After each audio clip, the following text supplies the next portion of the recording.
So quick video on how to store your guitar. I know some people ask the question, particularly beginners when they first start out. A few do's and quite a few don'ts for this one. Safest place for a guitar is in a hard case, but the thing is, if you've got it trapped in a hard case, you're less likely to just pick it up and play it. So you want your guitar somewhere where you can easily get to it and you can just pick up and play it whenever you need to. Best thing to do is get a little stand. Small ones like this, very cheap foldable stands, about tenner, they'll do for going around the house. You can get ones with supports for the neck as well. If you don't have a little stand like that, you can lean it against things. Big thing to do if you're leaning it against something is to make sure that you're leaning against the body. Don't lean it against the neck, because if you're leaning against the neck, over time it will bow the neck, and that's going to put your guitar out of tune.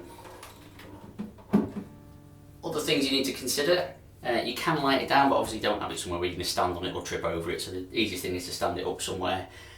Main thing now for the don'ts. Is this a good place to leave it? Not really.